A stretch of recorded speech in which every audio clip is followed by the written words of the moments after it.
Hello everyone, কেমন আছো সকলে? আশা করছি সকলেই খুব ভালো আছো। সবাইকে স্বাগত জানাচ্ছি আমার এই ছোট্ট ইউটিউব চ্যানেলে। আমি বৈশাখী।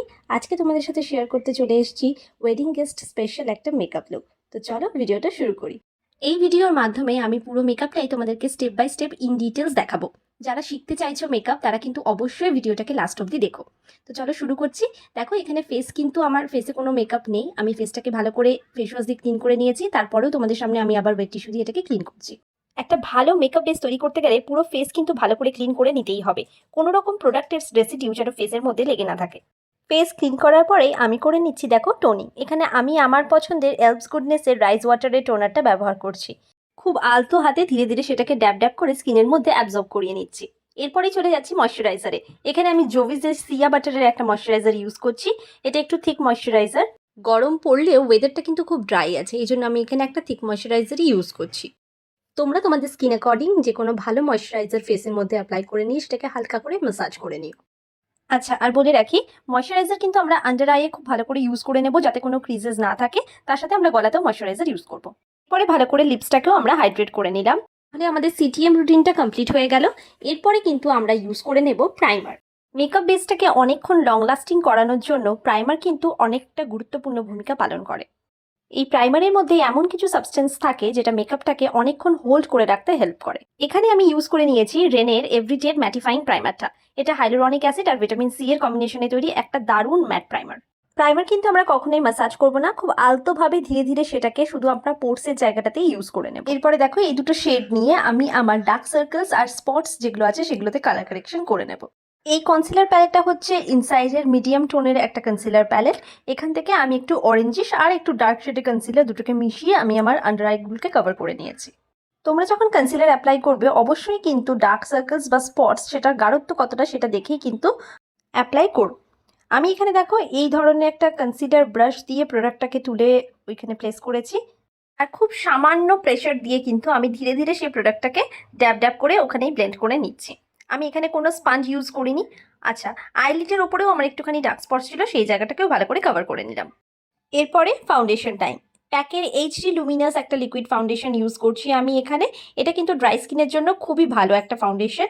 এখানে আমি 2 পাম্প ফাউন্ডেশন আমি প্যালেটের মধ্যে নিয়ে নিয়েছি এবং দেখো আমার হাত দিয়ে সেটাকে কিন্তু ভালো করে ইমালসিফাই করে দিচ্ছি। এইভাবে আমরা যদি প্রোডাক্টটাকে অ্যাক্টিভ করে নিই তাহলে সেটা খুব ভালোভাবে আমরা অ্যাপ্লাই করতে পারবো আর খুব কম পরিমাণে কিন্তু আমাদের পুরো ফেসটা কভার আপ হয়ে যাবে। সেম ব্রাশ দিয়ে আমি অল্প অল্প করে ফাউন্ডেশন নিচ্ছি আর সেটাকে একটা ড্যাম স্পঞ্জের সাহায্যে হালকা হালকা হাতে কিন্তু ওটাকে আমি ব্লেন্ড করে নিচ্ছি। আমি কিন্তু খুব অল্প পরিমাণ করে ফাউন্ডেশন নিচ্ছি এবং ধীরে ধীরে সেটাকে পুরোটা মিশিয়ে দিচ্ছি।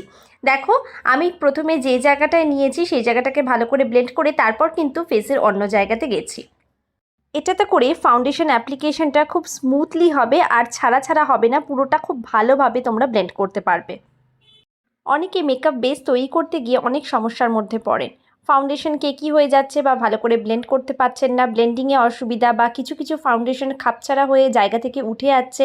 এগুলোর মূল কারণ হচ্ছে ভুল টেকনিক আর ভুলভাল কিছু ইকুইপমেন্ট ইউজ করা।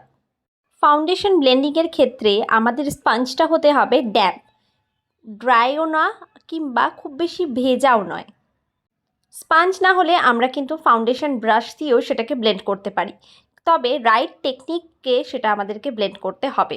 খুব বেশি সেটাকে ড্র্যাগ না করে ধীরে ধীরে সেটাকে ড্যাব ড্যাব করে কিন্তু ব্লেন্ডিং করতে হবে। এতে করে আমরা একটা স্মুথ বেস পাবো। এখানে দেখো আমি ফাউন্ডেশন বেসটাকে খুব লাইট ওয়েটেড রেখেছি, খুব স্কিন ফ্রেন্ডলি রেখেছি, বেশি এটাকে লেয়ার আপ করিনি। এরপরে ইউজ করে নিচ্ছি ডেলি ফরএভার 52 একটা লিকুইড ব্লাশ। ব্লাশটাকে আমরা 2 পাম্প ঢেলে নিয়েছি প্যালেটে এবং তারপরে সেটাকে ব্রাশ দিয়ে অ্যাপ্লাই করছি। এরপরে হালকা ব্লেন্ডার দিয়ে আমি পুরোটাকে ব্লেন্ড করে দিচ্ছি ভালো করে। দেখো ব্লাশের এই পার্টটা হয়ে যাওয়ার পর আমরা দেখো একটা হাইলাইটিং কনসিলার ইউজ করব শুধুমাত্র আমাদের হাই পয়েন্টসগুলোতে। এখানে আমি ইউজ করে নিয়েছি এলফের কেমো কনসিলারটা ইন দ্য শেড আইভরি। এটা আমার শেডের থেকে 3 টোন লাইটার। দেখো আমি কোন কোন জায়গাগুলোতে হাইলাইট করছি, আমার ইনার কর্নার্সেরটা, তারপরে নোজের জায়গাটা, একদম থুতনির কাছে, আর তারপরে করছি ফোরহেডে। এরকম একটা ছোট্ট ধরনের স্পঞ্জ আমি এখানে ইউজ করেছি। এই স্পঞ্জটাও কিন্তু ড্যাম্প স্পঞ্জ। এরকম ছোট ধরনের স্পঞ্জ ইউজ করলে আমরা ইনার কর্নারটাকে খুব ভালোভাবে ব্লেন্ড করতে পারবো। আর যাদের এরকম ক্রিজের সমস্যা আছে আমার মতন, তারা কিন্তু এরকম ধরনের ছোট ব্লেন্ডার অবশ্যই ইউজ করো।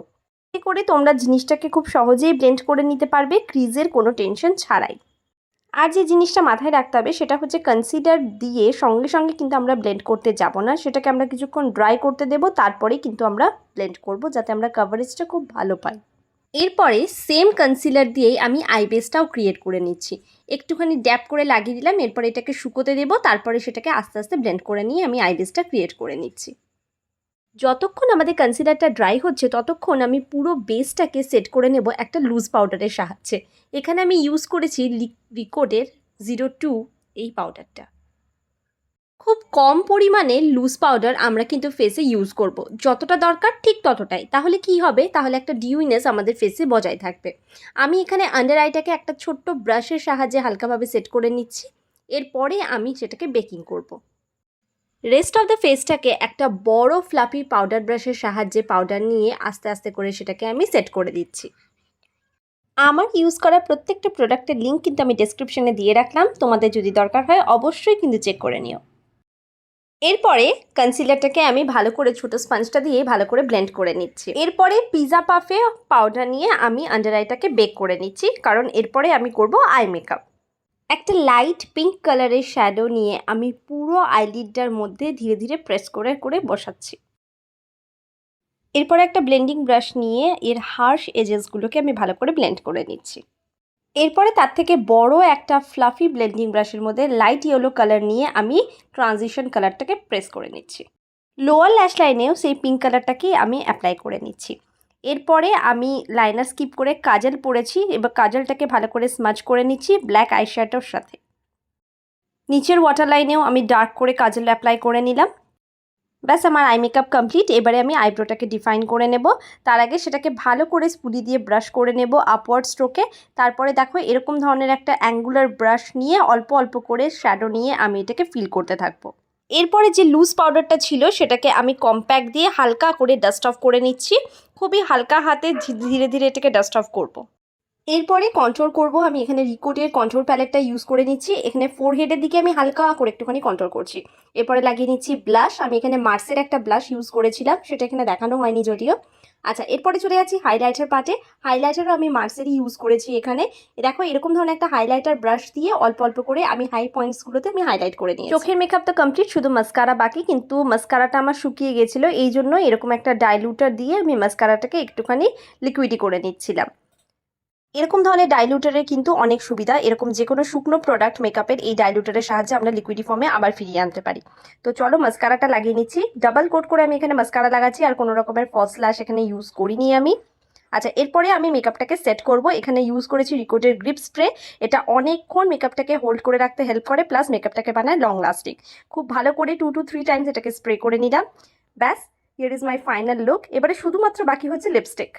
লিপস্টিক হিসেবে আমি চুজ করেছিলাম একদম রেড কালারের বোল্ড একটা লিপস্টিক, সেটাকে আমি একটু আউটলাইন করে নিয়েছিলাম। তারপরে দেখো এই লিপস্টিকটাকে অ্যাপ্লাই করে দিচ্ছি। এই লিপস্টিকটাও কিন্তু পুরোপুরি ম্যাট, আর সেদিনকে লিপস্টিক আমি ম্যাটই রেখেছিলাম। তার আগে আমি এখানে লিপ বাম ইউজ করেছি, তো খুব বেশি একটা ডিহাইড্রেটও হয়নি। তো এটাই ছিল আমার ফুল লুক। হেয়ার স্টাইলটাও আমি নিজেই করেছিলাম, তারপরে পুরো ড্রেস জুয়েলারি পরে রেডি পুরোপুরি তোমাদের সামনে। এরকম সুন্দর একটা ওয়েডিং গেস্ট মেকআপ লুক তোমরা কিন্তু ইজিলি ক্রিয়েট করে বিয়ে বাড়িতে যেতেই পারো। ভিডিওটা কেমন লাগলো অবশ্যই কমেন্টে জানিও, ভালো লাগলে অবশ্যই লাইক শেয়ার করে দিও। ওকে, দেখা হচ্ছে পরবর্তী ভিডিওতে তোমাদের সাথে।